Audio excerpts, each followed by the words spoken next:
All right, let's talk about a phrase you've probably said a million times when it comes to your car insurance: full coverage. It sounds so reassuring, right? So safe. But what does it really mean? I mean, think about it. You tell your friends, you tell your family, you tell yourself, hey, don't worry, I've got full coverage. But let's just be honest for a second. Do you really? Let's dig in and find out. You see, the very first thing you need to understand is that full coverage, as most people think of it, is basically a myth.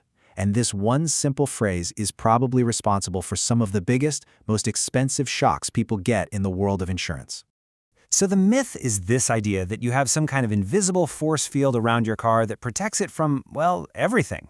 But the reality? Full coverage isn't a real product you can just buy. It's just slang. It's what we call it when you add a couple of key extras to your basic liability policy. You know, the part that covers damage you do to other people.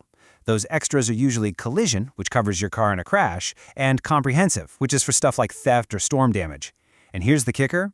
Every single one of those pieces has its own limits and its own list of things it will not cover. So what you have isn't a solid brick wall of protection. It's much more like a fishing net, and that net has some surprisingly huge holes in it. We're about to dive into 4 of the most common gaps that could leave you with a massive, and I mean massive, unexpected bill. So, the first giant hole in that safety net, it has to do with the simple fact that cars are machines, and machines get old. We're talking wear, tear, and breakdowns. And that's gap number 1, mechanical breakdowns. Here's the deal. Your car insurance is for sudden accidental things: a crash, a hailstorm, a tree falling on your car. What it is not is an extended warranty. It is not a maintenance plan.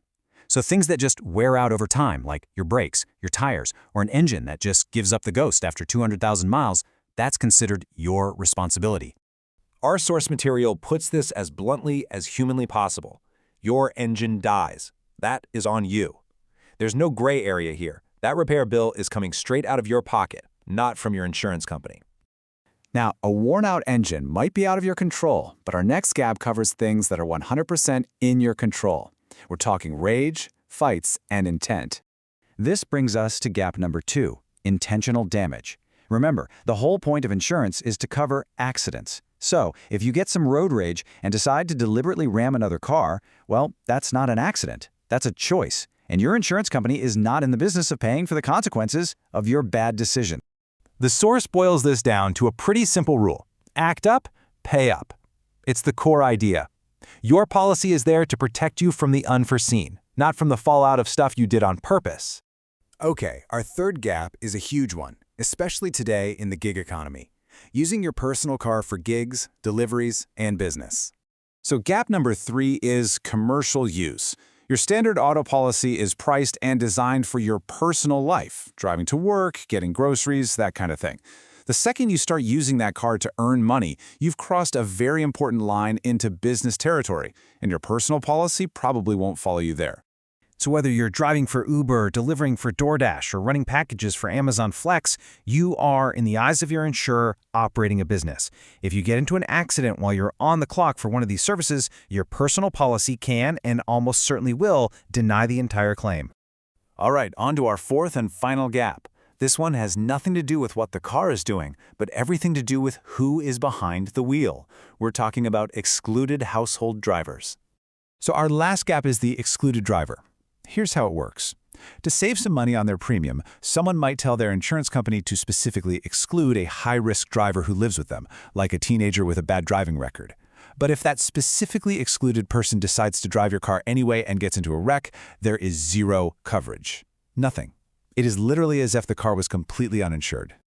Okay, so we've busted the myth. We've walked through 4 major coverage gaps. The big question now is, what do you do? Well, the answer is in your policy.